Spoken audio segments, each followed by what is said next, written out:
నైరుతి రుతుపవనాల ప్రభావంతో రాష్ట్రంలో వాతావరణం పూర్తిగా మారిపోయింది. రాష్ట్ర వ్యాప్తంగా వాతావరణం చల్లబడింది.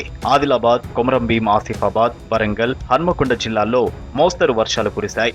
నాగర్ కర్నూలు జిల్లా అచ్చంపేటలో రాత్రి కురిసిన వర్షానికి చెరువులు, కుంటలు, వాగులు పొంగి పొర్లుతున్నాయి. వాతావరణం చల్లబడి చాలా చోట్ల తేలికపాటి నుంచి మోస్తరు వర్షాలు పడడంతో ఉక్కపోత కూడా తగ్గిపోయింది. దీంతో జనం రిలాక్స్ అవుతున్నారు.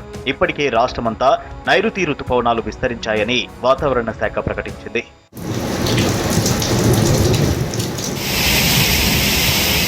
మరోవైపు రాబోయే 3 రోజుల్లో భారీ వర్షాలు కురిసే అవకాశం ఉందని హైదరాబాద్ వాతావరణ కేంద్రం తెలిపింది. ఉమ్మడి ఆదిలాబాద్, ఉమ్మడి కరీంనగర్, ఉమ్మడి నల్గొండ, ఉమ్మడి మహబూబ్ నగర్ జిల్లాలతో పాటు నిజామాబాద్, మేడ్చల్, మల్కాజ్గిరి జిల్లాల్లో ఇవాళ రేపు భారీ వర్షాలు కురిసే అవకాశం ఉందని అంచనా వేశారు.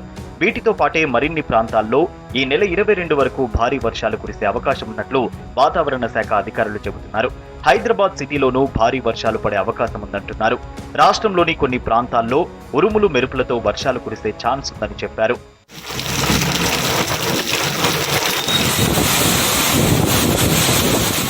హైదరాబాద్లోని పలు ప్రాంతాల్లో భారీ వర్షం పడింది. వర్షానికి లోతట్టు ప్రాంతాల్లో నీరు నిలిచిపోయింది. శ్రీనగర్ కాలనీలో కురిసిన భారీ వర్షానికి రోడ్లు జలమయమయ్యాయి. వరద నీరు రోడ్లపై ప్రవహించడంతో పాటు మోకాళ్ల లోతు నీరు నిలిచిపోవడంతో ప్రజలు అవస్థలు పడ్డారు. దిల్సుఖ్ నగర్, సరూర్ నగర్, కర్మన్ఘట్, బోయిన్పల్లి, మారేడుపల్లి, బేగంపేట్, అంబర్పేట్, కాచిగూడ, నల్లకుంట, గోర్నాక, కూకట్పల్లి, నిజాంపేట్, బాచుపల్లి, పంజాగుట్ట, బంజారాహిల్స్, జూబ్లీహిల్స్, అమీర్పేట్ ఏరియాల్లో భారీ వర్షం కురిసింది.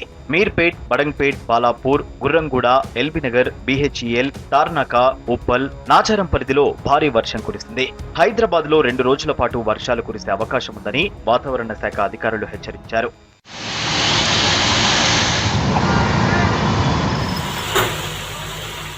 పిడుగుపాటుకు రాష్ట్రంలోని 3 జిల్లాల్లో 4 ప్రాణాలు కోల్పోయారు. కొమరంభీం, ఆసిఫాబాద్ జిల్లాలో పిడుగుపాటుకు తల్లి కొడుకు చనిపోయారు. మరో 5గురికి గాయాలయ్యాయి. చనిపోయిన వాళ్లు వాంకిడి మండలం ఇందానికి చెందినవారు.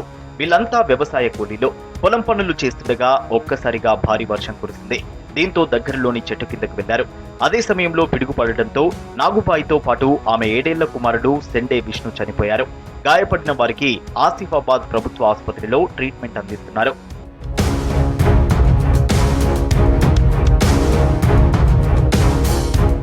నిజామాబాద్ జిల్లా వేల్పూర్ మండలంలోని కుకునూరు గ్రామంలో పిడుగుపాటుకు రాజు అనే 38 ఏళ్ల రైతు చనిపోయాడు. తన తోటలో పనికి వెళ్లే సమయంలో ఒక్కసారిగా పిడుగుపడడంతో అక్కడికక్కడే మృతి చెందాడు రైతు.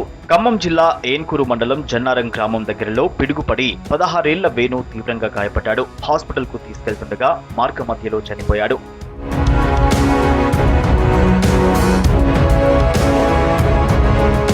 కోస్తాకు ఆనుకుని పశ్చిమ మధ్య బంగాళాఖాతం మొత్తం రుతుపవనాలు విస్తరించాయి. తమిళనాడుకు ఆనుకుని బంగాళాఖాతం పరిసరాల్లో ఉపరితల ఆవర్తనం ఏర్పడింది. కర్ణాటక నుంచి తమిళనాడు వరకు గాలుల కారణంగా 1500 మీటర్ల ఎత్తు వరకు ఉపరితల ద్రోణి ఏర్పడిందని వాతావరణ శాఖ తెలిపింది.